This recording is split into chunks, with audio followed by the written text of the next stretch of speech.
रात को ना 2-2 बजे तक जा रहे हैं बैठने के लिए। पहली बात तो मैं कहूँगा जनरली तौर पे कि कोई भी बच्चा अब घर से ना देर रात के लिए गायब ना हो, क्योंकि माहौल बहुत ज़्यादा ख़राब हो चुका है।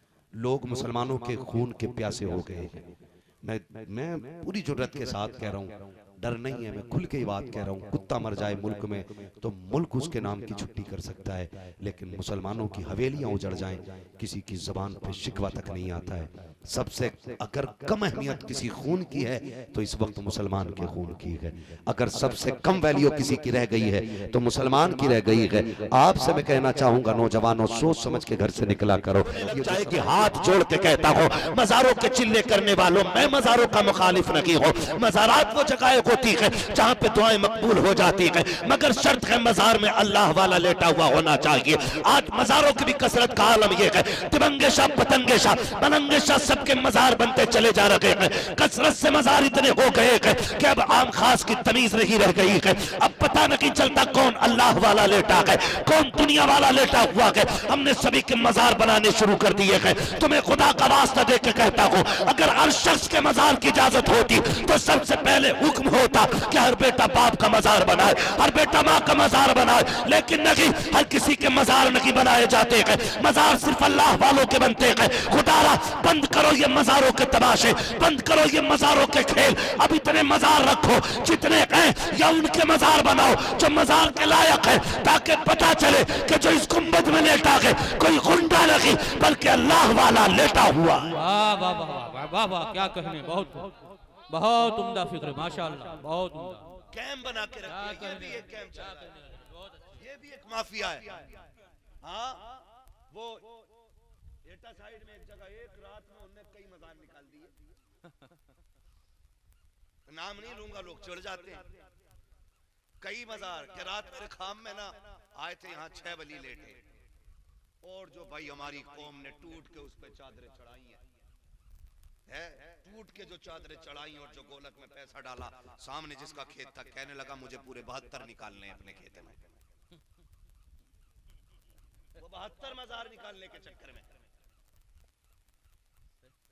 वो भाई, ये भी एक किस्म का माफिया हो गया। हमारी कौम इसके अंदर आकर के बर्बाद हो गई है। मैं पूछना चाहता हूं, सीधी बात बताकर, हुजूर ये कहते हैं कि माँ बाप को राजी कर ले, मैं भी राजी हो जाऊंगा, खुदा भी राजी हो जाएगा। तो फिर पैर दबाने वाले बाबा से पूछो, बता तेरी खिदमत जरूरी है या माँ बाप की खिदमत जरूरी है? जाके पूछो ना उनसे कि तुम्हारी खिदमत जरूरी है, माँ बाप की खिदमत जरूरी है। नौजवानों, हाथ जोड़ के कह रहा हूँ, खुदा के वास्ते समझ जाना।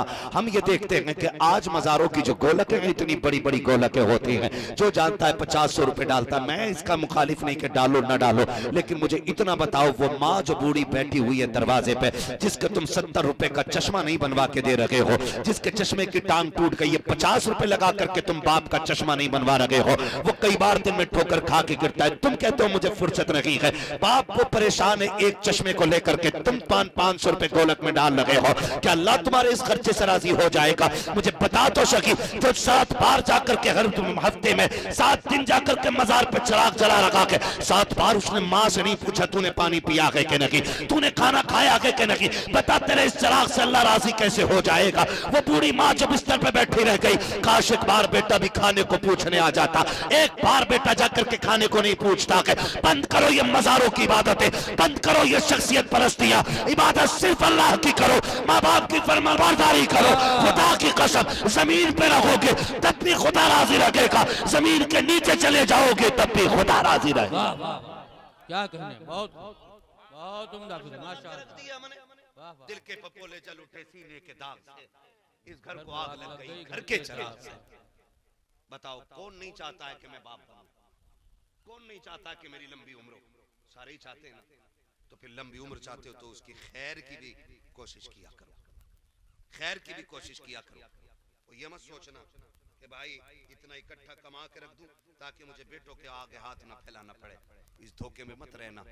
जब तकदीर का कलम चलता है तो तदबीरें रखी रह जाती हैं, ये याद रखिए। आप ये मत सोचना मेरा बैंक बैलेंस है, मैं अपने अब्बा को 5 रुपए नहीं देता था, मैं तो निकाल के खाता रहूंगा। एक फोड़ा अल्लाह निकालेगा कमर में, तेरा पूरा बैंक बैलेंस खाली, और फिर तुझे उसी मकाम पे लाके रखेगा जहां तेरा बाप था। कुछ नहीं पाओगे। याद ये बुजुर्गाने दीन बैठे हुए, अल्लाह सलामत रखे, अल्लाह इनकी जूतियों का सदका अता करे। हाँ, जो चंद गुनाह ऐसे हैं जिनकी सजा अल्लाह ने दुनिया में भी रखी है और आखिरत में भी रखी है, उन्हीं में से एक जुर्म ये है माँ बाप की नाफरमानी करना, जिसकी सजा दुनिया में भी है आखिरत में भी, और उसकी सजा आखिरत में भी है। और मैं तो नौजवानों से कहना चाहता हूं, खुदा की कसम माँ बाप की खिदमत करने लग जाओ। बड़े बड़े बिजनेस फेल हैं इसके आगे। जब उनकी झोलियां फैलती हैं ना, तो अल्लाह फिर नस्लों के रिस्क का इंतजाम फरमा दिया। वाह वाह वाह वाह वाह वाह, क्या कहें, नस्ल के रिस्क का इंतजाम फरमा दिया करता है। माँ बाप कितनी बड़ी दौलत है। और बंदा ना 10 रुपए की दवा दिला के कहता जाओ बैठो, अभी तो दिलवा के लाया था तुम्हारी दवा। ये मैं सफेद वाले बुजुर्गों से कह रहा हूँ, ये बैठे हैं और भी आपकी महफिल में होंगे सफेद बाल हैं। खुदा की कसम खा के बताओ, कौन है जिसे माँ प्यारी नहीं है, कौन है जिसे बाप प्यारा नहीं है। आज है तो नौजवानों हम कदर नहीं करते हैं, तो उसकी आवाज़ हमें बुरी लगती है तो हम उससे लड़ जाया करते हैं, तो उसकी आवाज़ पे हम गुस्सा करते हैं, तो कहते हैं जी कोई बात नहीं है तो उसको देखने के लिए तैयार नहीं है। जिस दिन ये चले गए ना, उस दिन तड़पते रह जाओगे और पूरी दौलत लेके फिरोगे, हाथ में कोई तुम्हें माँ बाप जैसी दौलत दोबारा नहीं दे सकता है, कोई नहीं दे सकता है। आज है तो कहता तुम्हारे खर्चे उठाऊं कि अपनी औलाद का खर्चा उठाऊं, तुम्हारे खर्चे उठाऊं कि बच्चों के खर्चे उठाऊं। आज अगर 10 रुपए कमा के लाते हो, 5 रुपए की चीज बच्चों के लिए लेके आते हो, तुम माँ बाप से छुपा के लाया करते हो। तुम नहीं जानते हो जब तुम माँ बाप से छुपा के लाते हो, तुम्हें माँ बाप की वो कुर्बानियां कैसे भूल जाया करती हैं। मुझे बताओ तो सही, कल ये कि बाप जब मजदूरी करता था, अभी कुछ दिन पहले की बात थी, मजदूरी करने के लिए कुछ लोग गए, यानी गोश्त खरीदने के लिए गए, तो भगवा आतंकवादियों ने आकर के उन पे हमला किया।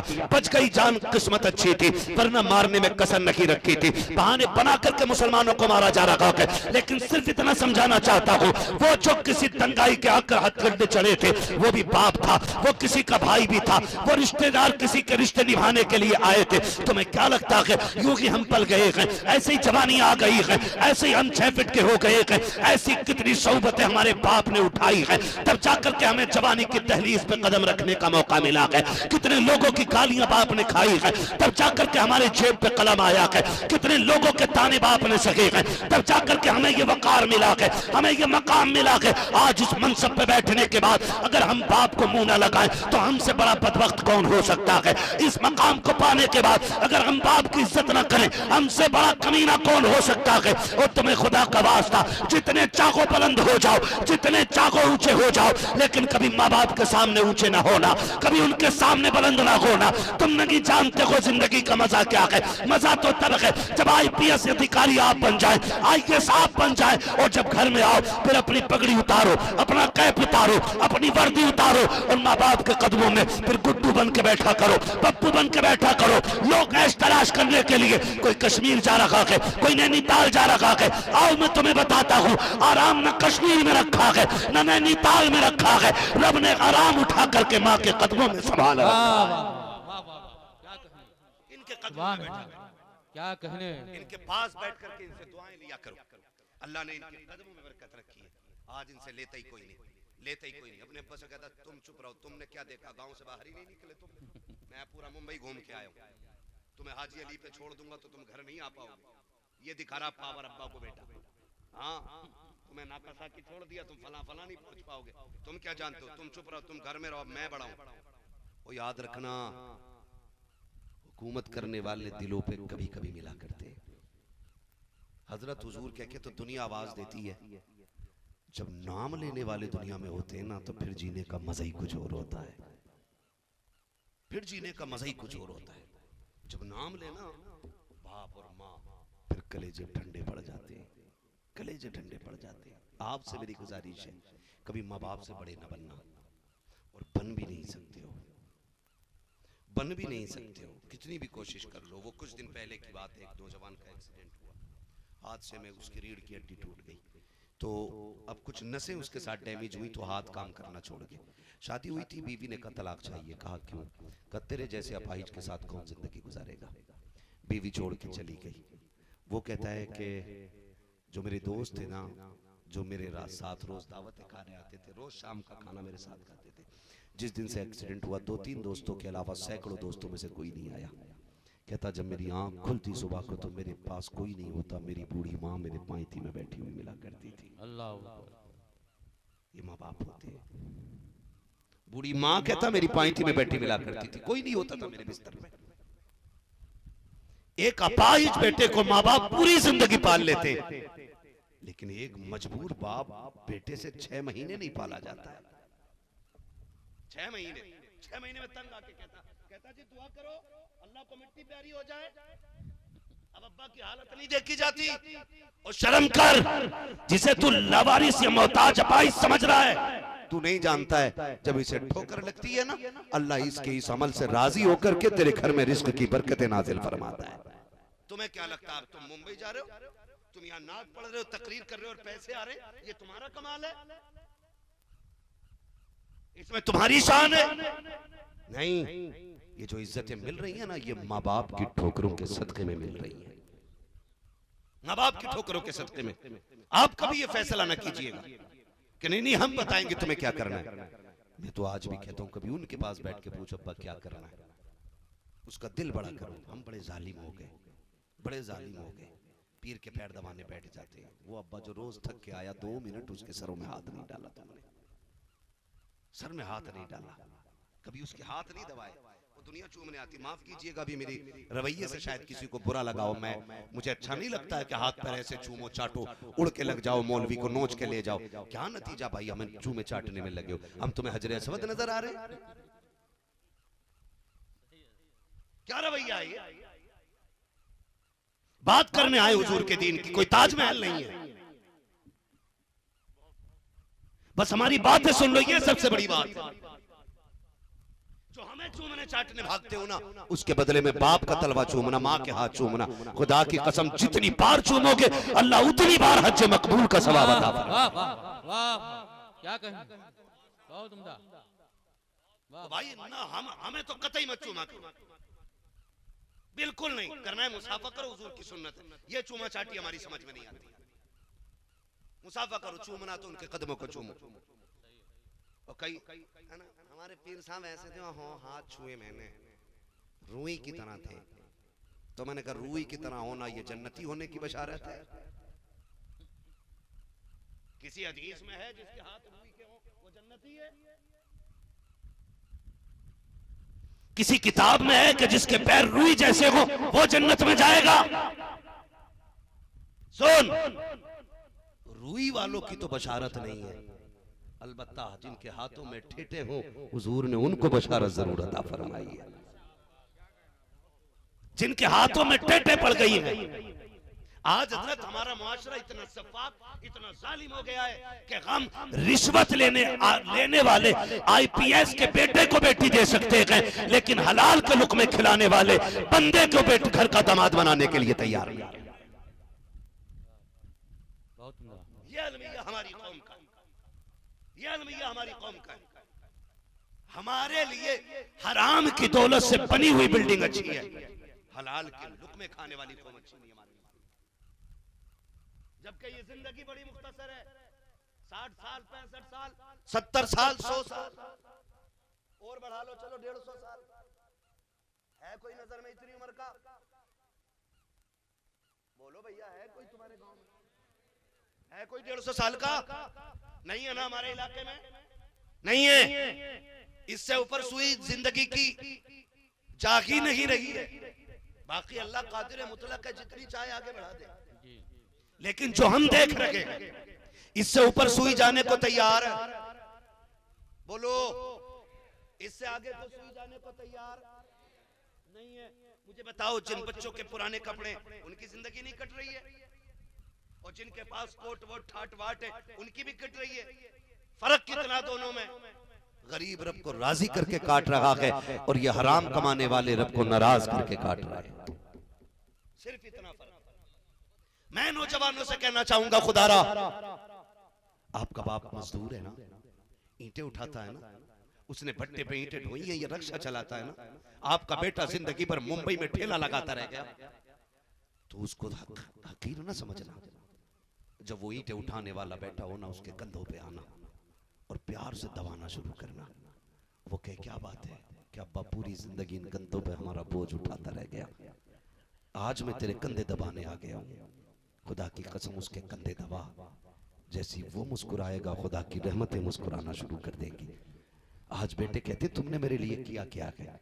क्यों? कहा देखो गुड्डू की देखो कितनी ऊंची बिल्डिंग है, पप्पू की देखो कितनी ऊंची बिल्डिंग है। बाप अपनी मेहनत पे फिर अफसोस करता है, काश मैंने तेरी तरबियत ऐसे न की होती, मैं नादान रक्शे चलाता रह गया ताकि तू हलाल के लुक़्मे खा सके, मैं लोगों की मजदूरी करता रह गया ताकि तू हलाल के लुक़्मे खा सके, ताकि मेरी औलाद जहन्नम से बच जाए। मैंने तेरे लिए पूरी जिंदगी रक्शे चलाए हैं। और फिर औलाद कहती तुमने हमारे लिए किया है। नौजवानों, मैं आपसे कहना चाहता हूँ, अगर आपका बाप मजदूर है तो उसको सर का ताज बना के रखिएगा। अगर आपके बाप ने रातों दिन मेहनत की है तो उसको सर का ताज बना के रखिएगा। इसलिए कि जब कभी सन्नाटे के वक्त में वो रात को लेटा हुआ हो, अपने बाप के पैर दबाना और कहना एहसान है बाबा तेरा, वो कहे किस बात का एहसान कि तूने लोगों की तरह हराम के लुक़्मे ला करके हमारे जिस्म को जहन्नमी नहीं बनाया। ए मेरे बाप, तू खून बहा करके किसी का आँख छीन के नहीं लाया था, बल्कि पसीना बहा करके हलाल के लुक़्मे लेकर के आया था। अल्लाह उसी हलाल के सदक़े में तुझे भी जन्नत देगा, तेरी औलाद को भी जन्नती बना दे। सुभान अल्लाह, सुभान अल्लाह। इसलिए बेटों से गुजारिश है, बाप की मजदूरी पे गुस्सा ना कीजिए, बाप की मजदूरी पे राजी रहिएगा, उसकी तारीफ कीजिएगा, उसकी हौसला अफजाई कीजिएगा। कभी उसे तोलने की कोशिश मत करना। क्या कमाया आपका तुमने 60 साल में ये छप्पर, और देखो मैंने 6 महीने में कितनी ऊंची बिल्डिंग बनवा दी। सोन भाई, तू अगर रोज क्विंटलों सोना भी पैदा करता है ना, तो तू अपने बाप के उस एहसान का बदला नहीं दे सकता है जो तुझे उन्होंने सांसें दे के तेरे ऊपर किया है। इसलिए नौजवानों से मेरी गुजारिश है, बाप की इज्जत करें, बाप की कदर करें। बाप बड़ी चीज है। घर में आते हो ना, एक तेज आवाज हमें आती है, सभी के साथ होगा, नौजवान बैठे बैठे सारे नौजवान सुन रहे हैं ना मेरी बात समझ में आ रही है ना सबके? जो समझ रहे जरा कह दें या रसूल अल्लाह। वक्त मुकम्मल हो चला है, 1 बजने को है। बस मैं चंद बातें आपसे कह के मैं बात समेटने लग गया हूँ। हाँ, तूफान नूह लाने से आखिर क्या फायदा, एक अश्क ही बहुत है अगर कुछ असर करे। आज मैं सिर्फ बाप पे बात कर रहा हूँ, इंशाल्लाह कभी फिर आऊंगा तो माँ के हवाले से बात कर जाऊंगा, और फिर आप मुझे बुलाइएगा तो फिर कभी बहन के हवाले से बात होगी। मैं एक रिश्ते पे इंशाल्लाह कभी बात करूंगा। मैं चाहता हूँ आज के बाद हर बाप का एहतराम बंदे करने लग जाए, उसके एहसान को समझे, उसको माने। मैं आपसे बस यही कहना चाहता हूँ। तो जो लोग समझ रहे जरा कह दें या रसूल अल्लाह। नौजवान मेरी बात सुन ले, कितने लोग जन्नत में जाना चाहते हैं?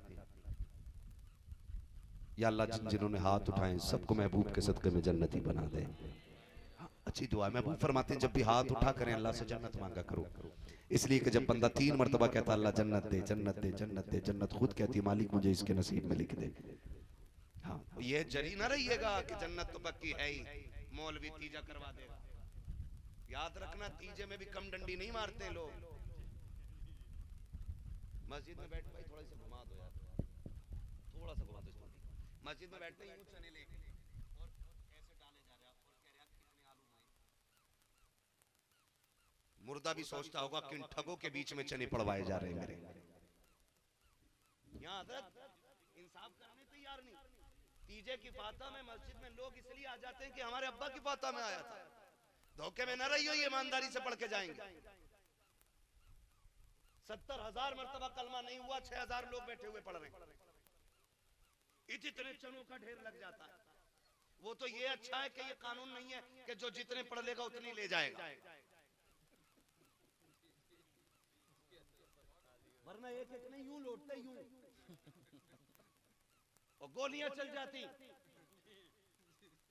तो ये धोखे में मत रहना कि कलमा पूरा पढ़ेंगे तेरे बाद, लाजिम नहीं है, मुख्तसर जिंदगी है। मैं कहता हूं वो बेटे खुश नसीब होते हैं जिन बेटों के जनाजों को बाप कंधे दिया करते हैं। इसलिए कि जब बाप के हाथ उठते हैं ना तो फिर अल्लाह खाली नहीं लौटाता है। अगर बाप बेटे की कब्र पे आके कहते हैं ना अल्लाह मेरे लाल को बख्श दे, तो मुझे लगता है जबान से निकलने में देर होती होगी, अल्लाह को बख्शने में देर नहीं लगती होगी। अपने पीछे ऐसे काम छोड़ के जाओ कि कोई हाथ ना भी उठाए तब भी बख्शिशों के परवाने आसमानों से नाजिल होते रहे। मेरी नौजवानों से गुजारिश है, मैं बात अर्ज कर रहा था, नौजवानों जिंदगी बड़ी मुख्तसर है और छोटी सी है। मौत इतने करीब है कि हमारा साया भी उतना करीब नहीं है। यूं समझे कि मौत यहां खड़ी है। ऐसा नहीं होता है कि हम अभी किसी से मिलकर आए फिर ऐलान होता फलां का इंतकाल हो गया, हम कहते हैं अरे अभी तो मेरी बात हुई थी, अभी तो उसने फोन किया था, इससे पहले कि एक दिन हमारा भी मस्जिदों से ऐलान हो, हम अपने आप को बदल दें, हम अपने तरीके बदल दें, हम अपने उसूल बदल दें। हम रात को ना 2-2 बजे तक जा रहे हैं बैठने के लिए। पहली बात तो मैं कहूँगा जनरली तौर पे कि कोई भी बच्चा आप घर से ना देर रात के लिए गायब ना हो, क्योंकि माहौल बहुत ज्यादा खराब हो चुका है। लोग मुसलमानों के खून के प्यासे हो गए हैं। मैं पूरी जुर्रत के साथ कह रहा हूँ, डर नहीं है, मैं खुल के ही बात कह रहा हूँ। कुत्ता मर जाए मुल्क में तो मुल्क उसके नाम की छुट्टी कर सकता है, लेकिन मुसलमानों की हवेलियां उजड़ जाएं, किसी की जबान पे शिकवा तक नहीं आता है। सबसे अगर कम अहमियत किसी खून की है तो इस वक्त मुसलमान के खून की है। अगर सबसे कम वैल्यू किसी की रह गई है तो मुसलमान की रह गई है। आपसे मैं कहना चाहूंगा नौजवानों, सोच समझ के घर से निकला करो। ये जो सफेद बालों वाले बाप होते हैं ना, ये बिलावजह गुस्सा नहीं होते हैं, इनकी नाराजगी वजह होती है। ये जो कहते हैं रात को देर से ना आया करो, तुम ये कह देते हो कि तुम होते कौन हो रोकने वाले, तुम होते कौन हो टोकने वाले? तुम्हें क्या मतलब है टांग टूटेगी मेरी टूटेगी, चोट लगेगी मुझे लगेगी? अच्छा तू इतना बड़ा दादा हो गया, अपने बाप से कह रहा चोट लगेगी तो मुझे लगेगी। इन्हें क्या मतलब है? तो सुन मतलब कितना बड़ा है। अगर कोई शख्स अपने आंगन में दरख्त लगाता है तो उसको ईंटों से घेर के रखता है, लकड़ियों से बाड़ा बना देता है, ताकि कोई बकरी बकरा आकर के उसके पत्ते ना खा सके, उसकी टहनी ना तोड़ सके। अगर किसी दरख्त की टहनी को कोई बकरा मुंह से चबा देता है और पड़ोसी का बकरा हो तो बसा औकात गोलियां चल जाती है कि तूने मेरे दरख्त को तोड़ कैसे दिया, तेरे बकरे की वजह से एक पेड़ का नुकसान हो गया है, मुझे बता तो सही। अगर पेड़ पालने वाला एक पेड़ से इतना प्यार करता है तो औलाद पालने वाले को औलाद से कितना प्यार होता होगा। तू पूछता है कि तुम्हें क्या फर्क पड़ता है, तो सुन तुझे बताओ, अगर कोई शख्स अपने आंगन में दरख्त लगाता है उसकी दो वजह होती है, या तो फल की उम्मीद रखता है या साये की उम्मीद रखता है। अगर साये की उम्मीद होती है, एक पत्ता किसी को तोड़ने नहीं देता है, जबकि वो 5 साल के अंदर एक पेड़ तैयार हो जाता है। अगर उस पेड़ की जड़ में आकर के कोई तेजाब डाल दे तो गोलियां चल जाया करती है, क्योंकि 5 साल की मेहनत राय का चली गई है। और नौजवान बाप का एतराज पर सवाल करने वाले, उसके जुमलों को सख्त कहने वाले, मैं तुझसे पूछना चाहता हूँ, 5 साल पेड़ को पालने में लगते हैं तो पड़ोसी से लड़ाई हो जाती है। तुझे बाप ने किन उम्मीदों से पाला होगा, कितनी नियतें करके तुझे पाला होगा, और तू 5 साल में तैयार होने वाली खेती भी नहीं है। तुझे जवान करने में बाप के 18 कीमती साल लग गए हैं। तू कहता है तुम्हें फिक्र क्या है? सुन, अगर तुझे कुछ हो गया तो इसकी जिंदगी तबाही में आ जाएगी। अगर तेरा पैर टूटा तो इसका जीना मुश्किल हो जाएगा। अगर तू मर गया, खुदा की कसम इसे मौत से पहले मौत आएगी। तुझे क्या लगता है बाप का रिश्ता क्या है? सुन तुझे बताऊं बाप क्या होता है। जिनके जुमलों पे तुम एतराज करते हो, जिनके जुमलों को सुन के बिगड़ जाया करते हो कि तुम होते कौन हो, आज तक तारीख के किसी सफे पे लिखा दिखा दो कि किसी बेटे ने बाप का जनाजा उठाया हो तो उसकी कमर झुक गई हो। कोई तहरीर नहीं मिलती है, कोई जुमला नहीं मिलता है, एक बंदा ये नहीं कहता कि इसने जब से बाप का जनाजा उठाया है इसकी कमर टूट गई है। ऐसे हजार ज़बानें सुना दूं तुम्हें। दुनिया कहती है जब से बेटे का जनाजा उठाया है बाप की कमर टूट गई है। पूछना चाहता है कि तेरे बाप से तेरा रिश्ता क्या है? खुदा की कसम, अगर तेरे दिल के अंदर छेद हो जाए और कोई दिल ना दे तो बाप अपना दिल लेके जाके कहता है डॉक्टर मेरा दिल निकाल ले, मैं रहूं या ना रहूं, मेरे बेटे को सांसें मिल जानी चाहिए, ये जिंदा रहना चाहिए। तू पूछता कि तुम्हारा रिश्ता क्या है? तो सुन, जब तुझे मतलब के लिए यूज करते हैं तो वो दुनिया वाले कहलाते हैं, और जो तेरे मतलब के लिए खुद को मिटा देता है उसी जात को आज दुनिया बाप के नाम से जाना। क्या कहने, बहुत बहुत। कौन हो तुम मेरी जिंदगी में बोलने वाले? अच्छा, खुदा की कसम खा के कहता हूँ, अपने बाप से पूछ तू उसका लगता क्या है, तू उसका लगता क्या है, पूछ अपने बाप से तू उसका है क्या, है कौन। अभी कल की खबर है, एक बच्ची को बाग लेके जा रहा था, बूढ़ा बाप उस बाग को बाग से लड़ गया, बाग से लड़ गया अपनी बच्ची को बचाने के लिए। बूढ़ा बाप शेर से लड़ गया अपनी बच्ची को बचाने के लिए, और हम तो डॉक्टर से नहीं लड़ पाते अपने बाप को बचाने के लिए। डॉक्टर कहते सीरियस हालत है, कहता चलो ठीक है दवा तो करते रहो वरना लोग कहेंगे घर लेके चले गए थे। ये कह के अम्मा बाप को बेसहारा छोड़ देते। ना करना यार, ना करना, खुदा की कसम इनकी कोई कीमत नहीं है, नहीं है इनकी कोई कीमत, नहीं है इनकी कोई कीमत। अगर आप दिल दे के भी अपना बाप बचा लो ना, तब भी आप उसके एहसान का बदला नहीं दे सकते हो।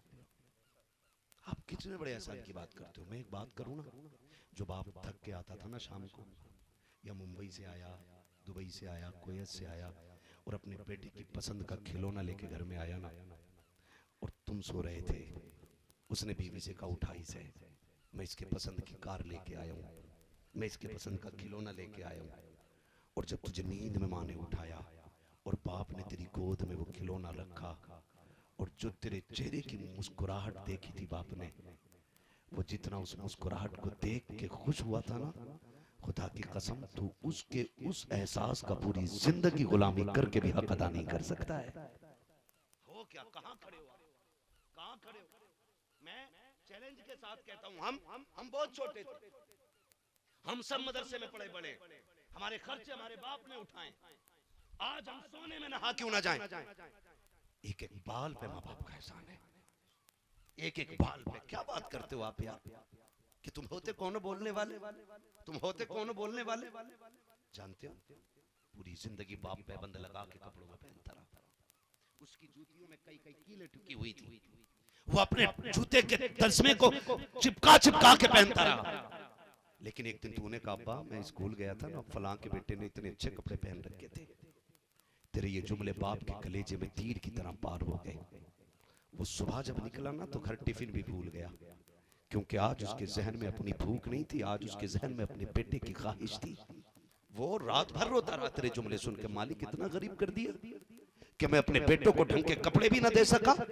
सुबह उठा दीवानगी में टिफिन भी भूल गया, घर से चला गया। अचानक माँ की नजर पड़ गई, हाय तेरे बाबा टिफिन भूल गए। कोई बात नहीं अम्मा, कोई बात नहीं, भूल गए भूलने, तूने तो ये कह के वक्त टाल दिया। लेकिन वो बाप जब शाम हुई ना, सब घर आने लगे। मालिक ने मजदूरी दे के कहा था कि तू नहीं जाना चाहता, उसने कहा आज मुझे और काम कर लेने दो। कहा क्यों? कहा सुबह बच्चे का शौक पूरा करना है। उसने कहा शाम तक उसने डे नाइट ड्यूटी की, फिर भी इतने न बन सके तो उसने फिर झोली फैला दी, 8 दिन की मजदूरी उधार दे दो। आज खाली हाथ नहीं जाना चाहता, बच्चे की गोद में उसकी ख्वाहिश डालूंगा जा करके।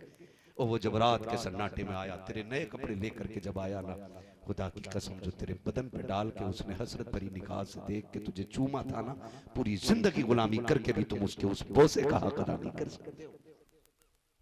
आज हमारे पास गाड़ियां, आज गाड़ियां हैं और बाप बोझ है हमारे ऊपर, बाप बोझ। एक एक बंदा याद करे, हम छोटे थे, अच्छे खासे 8 साल के हो गए थे, हमने कहा अब्बा किधर का बाजार का, मैं भी जाऊंगा। उसने कहा चल। उसके पास साइकिल भी नहीं थी, गाड़ी तो बड़ी बात, साइकिल भी नहीं थी। वो यूं उंगली पकड़ के चलता रहा, अभी 10 कदम चले थे, अब्बा मैं थक गया हूं। उसने उठा के कंधे पे यूं रखा था जैसे जिंदगी की सबसे बड़ी सौगात उठा के चल दिया हो, ऐसे लेके जा रहा था जैसे जिंदगी की महराज हो रखी हो। उसने कंधे तो बदले लेकिन कभी तुझे पैरों पे चलने नहीं दिया। वो कंधे पे लेकर के 8 किलोमीटर तक चलता रहा। आज तेरे पास गाड़ी है, अब्बा कहता बेटे फेफड़े का एक्सरा करा देता, बेटे चला नहीं जाता। अब्बा आज गाड़ी में तेल लगी है, आज गाड़ी खाली नहीं है, आज मुझे फुर्सत नहीं है। और जबान को लगाम दे, इसकी कागिज पे अपनी जरूरतों को आगे न डाल, वरना अल्लाह तेरी जबान पे फालिश डाल देगा और कोई दवा तुझे ठीक नहीं कर पाएगी।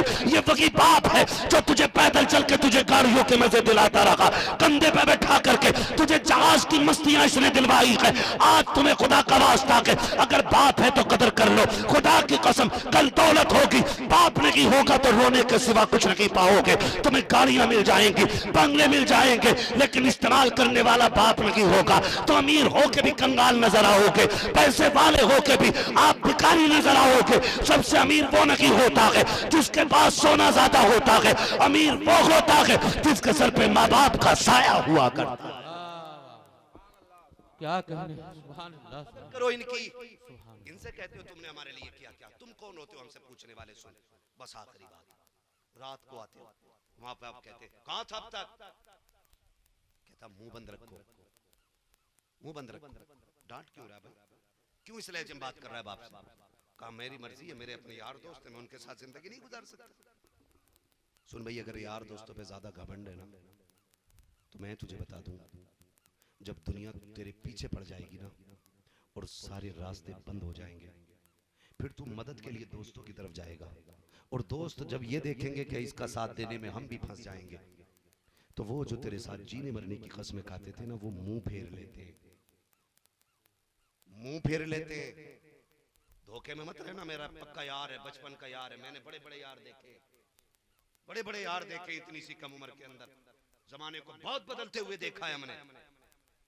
जिस दिन मुसीबत में आएगा ना और मदद करते वक्त दोस्त सोचेगा कि मैं फंस सकता हूं इसकी मदद करने में, वो भी तुझे पहचानने से इनकार कर लेगा। और जब वो इनकार करेगा, सारे रास्ते बंद होंगे ना, फिर तू पलट के ना रोता हुआ बाप की चौखट पे जाएगा।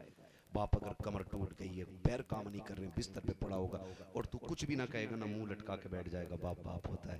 तेरा चेहरा देख के कहेगा क्या बात है बेटे, क्या बात है। फिर तू रोएगा और तू दुख बयान करेगा ना, तो बिस्तर पे पड़ा बाप उठ के कहेगा दुख क्यों उठा रहा है, अभी तेरा बाप जिंदा है। वो बिस्तर पे पड़ा बाप तुझे कहेगा अभी मैं जिंदा हूं, घबराने की जरूरत नहीं है बेटे, अभी दुनिया से लड़ जाऊंगा मैं। जिन दोस्तों के लिए माँ बाप छोड़ देते हो तुम। दस्तरखान लगा, माँ ने कहा बेटे खाना खाना, बड़े बुरे कहते हैं ना बगैर खाए घर से नहीं जाना चाहिए। माँ ने दस्तरखान लगा दिया, अभी बैठे ही थे कि अचानक मैसेज आ गया, ओ मेरा गोलू यार गेट पे खड़ा है। दस्तरखान छोड़ा भाग लिए। माँ आवाज देती रह गई, अब्बा पूछता रह गया कहाँ जा रहा है, कहाँ जा रहा है। कुछ नहीं बस अभी आ रहा हूँ, ये कह के तुम निकल गए। तुम 1 बजे तक दोस्तों के साथ मंडी मार्केट घूमते रहे, तुमने फ्राई भी खाई, बिरयानियां भी खाई, शौक उड़ाए, लच्छेदार चीजें खाते रहे, लेकिन तुम्हें पता है तुम्हारा दस्तरखान पे रखा हुआ खाना माँ इसी तरह देखती रही जिस तरह से लगाया था। वो बार बार दरवाजे को देखने आती थी, अभी बेटा नहीं आया है, बेटा नहीं आया है। माँ बाप कहते कि हम बाद में खाएंगे, पहले बच्चों को खिलाएंगे। जब तू आधी रात में पेट भर के यारों के साथ खा के आया, बूढ़ी माँ ने कुछ भी नहीं खाया था, बाप भी फाके से लेटा हुआ था, आंख लग गई उनकी, बुढ़ापा था, तूने दरवाजा बजाया, अंदर से आवाज आने की बजाय कुछ देरी हो गई, तू फिर तो आग बबूला हो गया। बूढ़े माँ ने उठ करके जैसे मुश्किल से जाके दरवाजा खोला, फिर तूने आग बरसाना शुरू कर दी। नौकर हूं तुम्हारा, कब तक तुमने इंतजार कराया, आवाज नहीं आती है, कैसे सोते हो। खुदा का वास्ता तुम कभी माँ के देर से उठने पे गुस्सा ना करना, उनके देर से आने पे गुस्सा ना करना। वो हाकिम है, तेरे नौकर नहीं है, उनके साथ कभी सख्त कलामी ना करना। वो दरवाजा खोल देते हैं, ये बड़ी बात है। ये अलग बात है देर से खोलें या जल्दी खोलें, दरवाजा खोल दे यही बड़ी बात है। उनके देर से उठने पे गुस्सा ना करना। आज तूने गुस्सा दिखा दिया, का क्या कर रहे थे। गुस्से करते करते घर में दाखिल हुआ, माँ ने कहा लाल रोटी तो खा ले, तूने कहा नहीं खानी है मुझे रोटी, मुझे अपने तो हाथ का खाना ना खिलाओ। ये कह के जब तुमने माँ को ताने दिए, माँ शाम से भूखी बैठी थी, तेरे आगे का खाना उठा के ऐसे रख दिया, पूरा बाप ऐसी बिस्तर पे लेटा रह गया। तूने कहा खबरदार मेरी जिंदगी में बात करने की इजाजत नहीं है। तो सुन लो जवान, आज अल्लाह की इज्जत की कसम खा के कहता हूँ, आज तुझे जिसके लहजे बुरे लगते हैं, जिसकी आवाज से तुझे नफरत है, रातों को आने के बाद जिसके टोकने से तुझे घिन आती है, याद रखना जिस दिन ये सफेद कफन में लिपट के चले जाएंगे, जिस दिन 4 लोग इन्हें कंधे पे लेके चले गए, फिर रात को 2 बजे आना या 3 बजे आना, कोई फर्क पूरी हवेली पे किसी पे पड़ने वाला नहीं है। ना कोई तुझसे रोटी को पूछने वाला होगा, ना कोई तेरे लिए दस्तरखान पे इंतजार करेगा। आज ये कह तो तेरी रोटी की फिक्र करते हैं, आज ये कह तो तेरे खाने की फिक्र करते हैं। जिस दिन ये सफेद कफन में लिपट के चले जाएंगे, फिर किसी को दस्तरखान पे तेरा इंतजार नहीं होगा, फिर किसी को तेरी राहों में बैठने का, वक्त देने का कोई मौका नहीं मिलेगा। फिर तू रात के सन्नाटे में आएगा, तू चारों तरफ निगाह दौड़ाएगा, तुझे बाप की चारपाई तो नजर आएगी, लेकिन लेटने वाला बाबा नहीं होगा। दीवार से लगी एक लाठी भी दिखाई देगी, लेकिन पकड़ने वाला बूढ़ा बाप नहीं होगा। फिर गौर से देखेगा, एक बिस्तर सिमटा हुआ रखा है, ये वही बिस्तर है जिस पे खुदा की रहमतें उतरा करती थी। तू चाहेगा कि इस बिस्तर से फिर से कोई आवाज आए, लेकिन बिस्तर हमेशा हमेशा के लिए खामोश हो चुका होगा। फिर तू परेशान होगा, तेरे कान तलाश करेंगे, काश फिर से वो करज वाली आवाज उठे, कोई मुझसे रात का हिसाब ले, कोई मेरा कान पकड़ के कहे अब तक कहां था। खुदा की कसम खा के कहता हूं, तेरे कान तरस जाएंगे, लेकिन ये आवाज दोबारा नहीं सुनाई जाएगी। और तुम्हें खुदा का वास्ता अपने माँ बाप से सख्त लहजे में बात ना करना, इनसे गुस्सा ना करना, इनकी आवाज को जख्मत नहीं खुदा की रहमत समझा करो। इसलिए कि जब तक ये आवाज आती है, सिर्फ आवाज नहीं बल्कि अर्श से रिस्कों के फैसले भी उतारे जाया करते हैं। वाह वाह क्या कहने।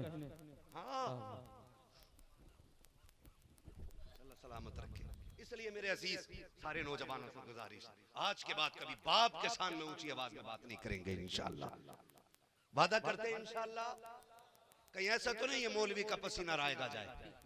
मैंने इतनी मेहनत इसलिए नहीं की कि तुम सुभान अल्लाह कहो, तुम नारे लगाओ, मैं इन चीजों का वैसे भी कायल नहीं हूं। मैं तो चाहता हूं बात 10 मिनट हो, लेकिन दिल पे उतर जानी चाहिए। अगर जलसे में आने के बाद एक बंदा भी नहीं बदला तो फिर जलसों की जरूरत नहीं है। इतना जिक्र तो मस्जिद में भी होता रहेगा। इन महफिलों में आने के बाद दिल बदलने की कोशिश करो, दिल बदलने की कोशिश करो, दिल बदलने की कोशिश करो। जानते हो नबुव्वत का दरवाजा बंद है, भी विलायत का दरवाजा बंद नहीं है। माँ अगर झोली फैला दे तो गुनाहगार बेटे को भी वली बना दिया करती है। इनकी दुआएं लिया करो, इनकी दुआएं लिया करो। बायजीद बुस्तामी रहमतुल्लाह अलैह, दुनिया जानती है कौन बायजीद है। ये वो बायजीद है, कहते अम्मी जब छोटे थे ना, बचपन में माँ ने कहा जा कुरान पढ़ के आ, चले गए। माँ छोड़ के आई, रोते हुए मदरसे में रुके, रोते हुए रुके। लेकिन बीच में ना 6 महीने गुजर गए। ख्याल आया, माँ की याद आई। 6 महीने बाद माँ से मिलने के लिए बायजीद आ रहे हैं। बचपन का जमाना है। घर आए, सलाम किया, माँ ने जवाब दिया। माँ ने कहा बेटे हाफिज हो गया? कहा नहीं अम्मी। माँ ने मुंह फेर लिया। कहा मैंने वादा नहीं किया था कि उस दिन तेरा मुंह देखूंगी जिस दिन तू पूरा कुरान का हाफिज बन के लौटेगा। ये कह के माँ ने चेहरा फेरा, उल्टे पैर लौट गए मदरसे। फिर उस दिन लौटे जिस दिन कुरान के पूरे हाफिज बन गए थे। फिर अल्लाह की लगन ऐसी लग गई, इनको कहने लगे अम्मी मैं 2 हक एक साथ अदा नहीं कर सकता। कहा बेटे कौन सा? कहा एक अल्लाह का हक, एक तेरा हक। कहा फिर कहा मैं रब को पाना चाहता हूँ, ऐसा कर अपना हक माफ कर दे। माँ भी बायजीद की माँ थी। कहा जा बेटे अपना हक माफ किया, जा तू अल्लाह को राजी करने की कोशिश कर। 12 साल जंगल में रहे। कितने साल? 12 साल जंगल में रहे। 12 साल तक खुदा ना मिला, खुदा नहीं मिला। सोचा जगह बदलते, किसी और जंगल में चलते, और भयानक जंगल में जहां और ज्यादा तज़किया नफ्स, और ज्यादा अल्लाह अल्लाह। जब राज जगह बदलने का इरादा किया तो फिर जब दूसरे जंगल में जा रहे थे तो अपनी ही बस्ती से गुजरने लगे। ख्याल आया क्यों ना 12 साल हो गए, बूढ़ी माँ से भी मिलते चले। ये सोच के घर पे आए और जब दरवाजे पे खड़े हुए सोचा बजा दे। ख्याल आया माँ है, थक के सो गई होगी, रात हो गई है। बायजीद दरवाजा ना बजाना। कहते मैं थोड़ी देर खड़ा रहा के अचानक नाली में ताज़ा पानी आना शुरू हुआ। मैं समझ गया मेरी माँ तहज्जुद पढ़ने के लिए उठ गई है। कहते फिर मैंने जैसे खटखटाया, ऐसे खटखटाया, खुदा की कसम मामा होती है। कहते अंदर से आवाज आई, यजीद बायजीद बेटा मैं आ रही हूँ, ठहर। कोई आवाज नहीं दी। कहते माँ वो होती है जो आहट से बेटों को पहचान लिया करती है। आहट से। कहते फिर माँ ने दरवाजा खोला, मुझे बुलाया, खैर है बेटे सब ठीक है, बता क्या रहा, क्या रहा, खुदा मिला कि नहीं मिला? कहते नहीं मिला। कहा आप किधर? का आप दूसरे जंगल में जा रहा हूँ। माँ ने कहा चल बैठ। माँ ने बैठाया, वो कहा ला सर गोद में रख दे। बायजीद कहते मेरी माँ ने ना सर गोद में रखा और खूनियां मेरी कमर पे आ गई। और कहती फिर कहती वो नीली छत वाले रब, 12 साल हो गए मेरे बेटे को तुझे ढूंढते ढूंढते। बायजीद की माँ दुआ करती है जिस मंजिल को मेरा बेटा पाना चाहता है वो मंजिल मेरे बेटे के लिए आसान फरमा दे। बायजीद कहते हैं अल्लाह की इज्जत की कसम माँ ये कहती जाती थी, रोती जाती थी और कहते कि जितने आंसू उसकी मेरी कमर पर टपकते जाते थे उतने ही मराकिल मेरी नजरों के तय होते जा रहे थे। कहते किसी ने कहा बायजीद बताओ तुम वली कैसे बने? कहते किसी को विलायत 12 साल में मिली, किसी को 24 में मिली। बायजीद वो है जिसकी माँ की दुआओं ने चंद लम्हों ने वली बना दिया है। सुभान अल्लाह। आपसे अब मैं कहना चाहूंगा आखिर में माँ बाप से दुआएं लिया करें। जरूरी नहीं है कि वो मस्जिद का इमाम होगा तभी दुआएं कबूल होंगी आपकी। जरूरी नहीं है वो काबे का इमाम है, मजदूर भी है ना, खेती करके आया, ईंटें उठा के आया, और उसकी जब झोली फैलती है ना अल्लाह मेरे बेटे को वली बना दे। खुदा की कसम हाथ उठने में देर होती है, रब के खजानों से भीख मिलने में देर नहीं हुआ करती है। इसलिए मेरी आपसे गुजारिश है माँ बाप की इज्जत करेंगे इंशाल्लाह, करेंगे इंशाल्लाह। और जिनके माँ बाप दुनिया से चले गए अगर वो सोच रहे होंगे कि हमने बड़ी दौलत गवा दी है तो फिर एक बात मेरी सुन लें, अगर माँ बाप नहीं है ना तो कब्रिस्तान जाना, कब्रिस्तान जाना। फरमाया गया उनकी कब्र को चूमो। जो माँ बाप की कब्र को बोसा देता है गोया वो काबे की चौखट को बोसा दिया करता है। हाँ, और फरमाया गया जो जुमेरात जुमे के दिन माँ या बाप या दोनों में से किसी एक की कब्र पे जाए अल्लाह उसके सारे गुनाहों को माफ फरमा दिया करता है। सोच जिसकी कब्र की जियारत में अल्लाह ने इतनी नेकियां रखी हैं उसके चेहरे की जियारत में अल्लाह ने कितनी नेकियां रखी होंगी। तो सुबह उठ के मुस्कुरा के एक बार बाप को देखना है, कोशिश करनी है हमें राजी रखना है इनको किसी भी हाल में। मैं एक किताब पढ़ रहा था उस दिन, एक अजीब रिवायत निगाहों के सामने से गुजरी। महबूब अलैहिस्सलाम ने फरमाया क़यामत में बड़े से बड़ा गुनाह लेके आ जाना, साथ में माँ बाप की फरमाबरदारी लेके आना, अल्लाह बंदे को जहन्नम में दाखिल नहीं करेगा उसके गुनाहों की वजह से, बल्कि माँ बाप की फरमाबरदारी की वजह से अल्लाह उसको जन्नत में दाखिल फरमाएगा। उसके आगे था कि बड़े से बड़ी नेकी लेके आ जाना, सारे नवाफिल फराइज वाजिबात सब लेके आना, और माँ बाप की नाफरमानी लेके आ गए ना तो तुम्हारी नेकियों की वजह से अल्लाह तुम्हें जन्नत में नहीं दाखिल करेगा बल्कि माँ फरमान माँ बाप की नाफरमानी की वजह से तुम्हें जहन्नम में दाखिल करेगा। इतनी बड़ी चीज है माँ बाप की फरमाबरदारी। उम्मीद करता हूँ इंशाअल्लाह आइंदा हर बंदा माँ बाप की फरमाबरदारी करेगा। मैं बंदा बीमार हूँ, मैं एहसास नहीं होने देता हूँ और मुझे ये शौक भी नहीं है कि मैं किसी बात करूँ ना माइक पे बैठ के रहूँ। 1 घंटा बहुत होता है। देखो मैं तुम्हें बताऊं बाबू, हैं शजरा सुना थे, इतनी अच्छी महफिल खुदा करे कि मैं समझता हूँ कि ये बरकतें मुस्तफ़ा के बेटे के कदमों की है कि एक एक बंदा शुरू से बैठ के हुजूर की बातें सुन रहा गया। और इंशाअल्लाह उम्मीद की जाती है कि इन बातों का असर सिर्फ जलसे तक नहीं घर तक रहेगा। इंशाअल्लाह रहेगा ना इंशाअल्लाह भाई, सारे नौजवान वादा करते हैं इंशाअल्लाह। हाँ तो हमारे ऑपरेटर साहब कहाँ गए हमारे भाई, बहुत अच्छा साउंड इनका बोलता है। मैं कहता हूँ जलसे जब भी कराया करो इन्हीं को बुलाया करो। कई बार इतना चूरन वाला माइक लगा देते हैं कि मौलवी फेफड़े खो देता उसमें। रात भी इतना शानदार माइक था, इन्हीं का ही था रात भी ना। हाँ अब थोड़ा सा जरा इसको इको दे दें, बच्चे कह रहे हैं हुजूर का शजरा पढ़ दिया जाए और थोड़ी आवाज बढ़ा दो ताकि मेहनत कम लगे। हजरत जितनी तकरीर में मेहनत लगती है उतनी शजरे में लग जाती है, ठीक है ना। मुझे पसीना आ रहा है, मेहनत आपकी भी लगी है। मैं कुछ लोगों को देख रहा हूँ उनके माथे पे पसीना, मोहब्बतों का शुक्रिया। और ये मेरी वजह से नहीं है, ये हुजूर की मोहब्बत में बैठने की वजह से सब कुछ है। वरना मेरे जैसे तो कितने जिंदगी खत्म हुई और कलम सूख गए, तेरे औसाफ का एक बाप भी पूरा ना हुआ। कितने आएंगे चले जाएंगे और क़यामत तक हुजूर का दीन और हुजूर की बातें बाकी रहेंगी। हमारे जैसों के आने जाने से कोई फर्क नहीं पड़ने वाला है। अल्लाह आपको सलामत रख के मुझे हुजूर का शजरा पढ़ना है। अब जिसने शुरू से अब तक मेहनत नहीं की, अब वो आखिर में मेहनत कर दे, जरा बोल दे सुभान अल्लाह। क्या बात है, सलामत रहे। अल्लाह सलामत रखे। इतनी अच्छी महफिल लग गई है। कारी निसार साहब माशाल्लाह, अल्लाह आपको और आपकी इस पूरी महफिल को और हमारे इमाम साहब क़िबला किधर, हाँ माशाल्लाह ये इतने बुजुर्ग माशाल्लाह हैं कि इनकी सफेदी की अगर बात करें, फरमाया गया जब बंदे के बाल सफेद हो जाते हैं तो अल्लाह उस बंदे से खुद हया फरमाया करता है। इमाम बड़ा अच्छा ढूंढ के रखा है आपने माशाल्लाह, खुदा सलामत रखे। ये मत देखना कि यार ये देर से उठ के आते हैं कमजोर हैं, नहीं नहीं नहीं, जितना बुजुर्ग बंदा उतना अच्छा लगता है। और याद रखिएगा, मैं तो समझता हूँ कि सफेद बाल हो जाना ये रब का बहुत बड़ा इनाम होता है बंदों पे। सफेद बाल, एक मुहद्दिस का विसाल हुआ और पूछा गया क्या हुआ, कब बख्शे गए, का किस बुनियाद पे, का और तो कुछ नहीं मालूम, जब मैं इंतकाल करके गया रब की बारगाह में हाजिरी हुई, रब ने फरमाया क्या करता था। मैंने कहा तेरे महबूब की हदीस बयान करता था। तो रब ने फरमाया कौन सी हदीस बयान की, एक हदीस कोई सुना। तो कहते मैं चूंकि सफेद बाल थे मेरे, मैंने मतलब की हदीस बयान की। मैंने कहा मालिक तेरे महबूब ने फरमाया जब किसी के बाल सफेद हो जाते तो अल्लाह उस बंदे से हया फरमाता, फिर उसे अजाब नहीं देता है। तो कहते हैं जब मैंने ये हदीस पढ़ी तो अल्लाह ने फरमाया जा मैंने तुझे बिना हिसाब के जन्नत अता फरमा दी है। तो ये बुजुर्ग लोग हमारे अल्लाह इन्हें सलामत रखे और इनकी सरपरस्ती में ऐसी महफिलें सजा करती है माशाल्लाह। जो दबंग लोग होते हैं ना, हड़लड़ वाले लोग, नात में भी ड्रामे, तमाशे, जलसों में भी हुआ, महफिलों की रौनक के खत्म, मतलब ही खत्म, जलसों का खत्म होता जा रहा है। बस थोड़ी से कूद लिया, मजा आ गया, इसका कोई नतीजा नहीं। मजा तो तब है जब लोग पूछे रात जलसे में थे, सादात इकराम भी थे, हुजूर के दीन के नौकर भी बैठे थे, क्या बदलाव आया। तो कम से कम इतना तो सुबह को कह सके कि हम जलसे से पहले माँ बाप के नाफरमान थे, जब से पलट के आए हैं माँ बाप के फरमा बरदार बन के बैठे हैं।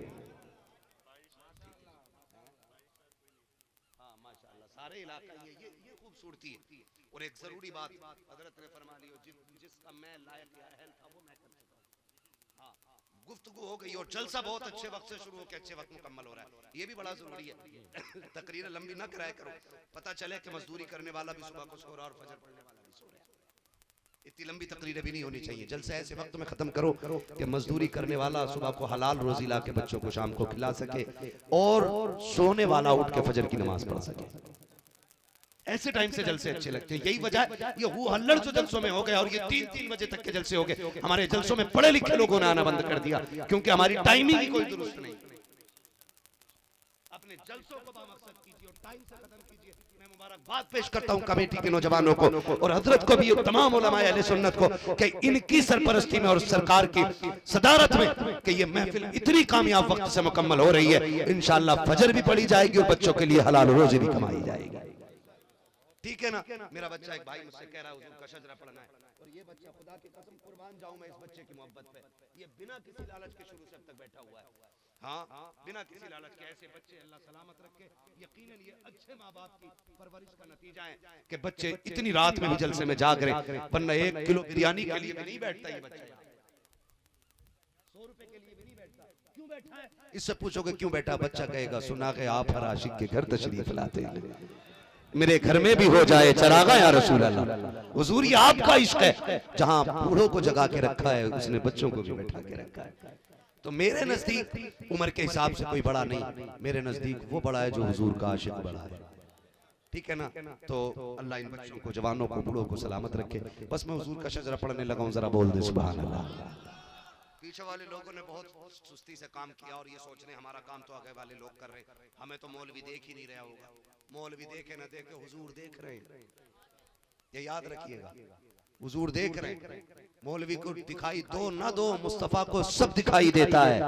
आला हजरत ने कहा और कोई गैब क्या तुमसे निहा हो वाला, जब ना खुदा की छुपा तुम पे करोड़ों दुरूद। ठीक है जी। अब जरा सारे बोल रहे सुभान अल्लाह। इतनी जोर से बोलो कि जितना पसीना मुझे आया उसका 1 ग्राम आपको आ जाए सुभान अल्लाह की वजह से।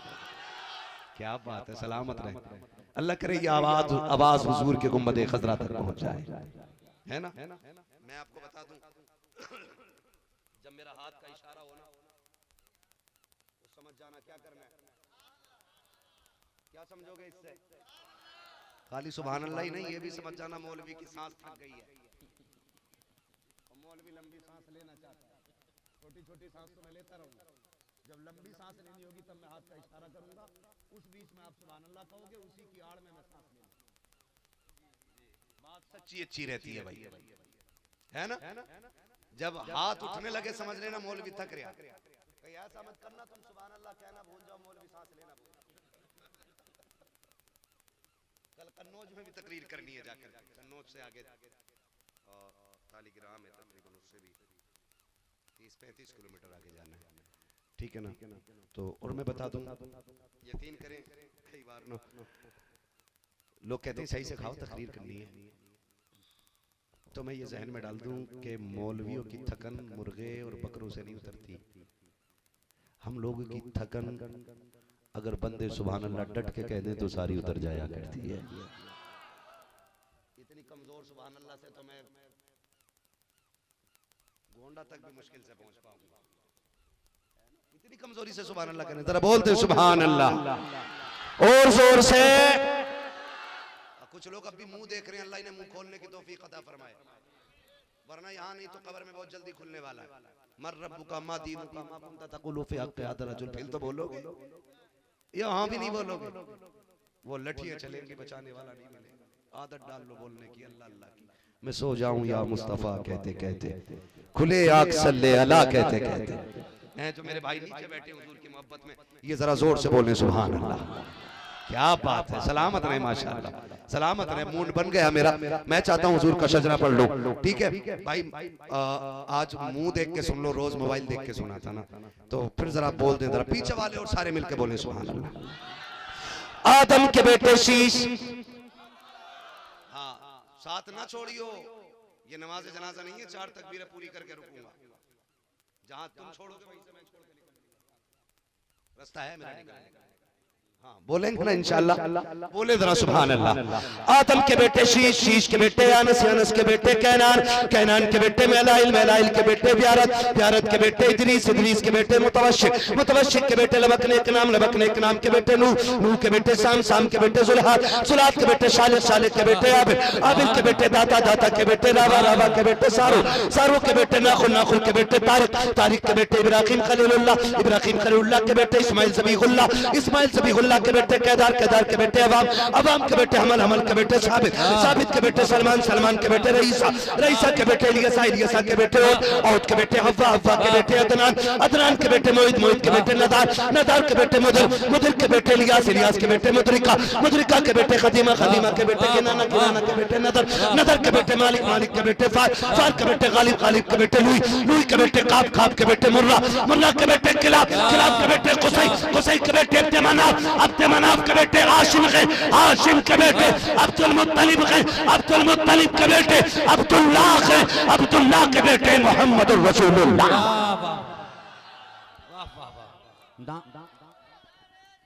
या रसूल अल्लाह, जिंदा, जिंदाबाद, जिंदाबाद, जिंदाबाद, जिंदाबाद, मरहबा, या अली, या अली, जिंदाबाद, जिंदाबाद, जिंदाबाद, जिंदाबाद, ताजुश शरिया, ताजुश शरिया, ताजुश शरिया, ताजुश शरिया, ताजुश शरिया, ताजुश शरिया, अल्लाह अकबर, या रसूल अल्लाह। वाह वाह, जिंदगी ये नहीं है किसी के लिए, जिंदगी है नबी की, नबी के लिए, मसलके आला हजरत पे कायम रहो, जिंदगी दी गई है इसी के लिए, अख्तरे कादरी खुल्द में चल दिया, खुल्द माहे हर एक कादरी के लिए। बस जो हुए अगलात उनको माफ फरमाए रब्बे कायनात। जिंदगी ने दिया साथ, फिर होगी मुलाकात, चमन रहा फूल खिलेंगे, जिंदगी रहेगी फिर मिलेंगे, मुसाफिर हम भी मुसाफिर हो तुम भी, किसी मोड़ पर फिर मुलाकात होगी। फकीरान आए सदा कर चले, सदा खुश रहो ये दुआ कर चले। सारे लोग कलमा शरीफ पढ़ लीजिए, ला इलाहा इल्लल्लाहु मुहम्मदुर रसूलुल्लाह, अस्तगफिरुल्लाह रब्बी मिन कुल्ली ज़ंबिन व अतूबु इलैहि व मा अलैना इल्लल बलाग। अस्सलामु अलैकुम व रहमतुल्लाहि व बरकातुहू। ये जल्सा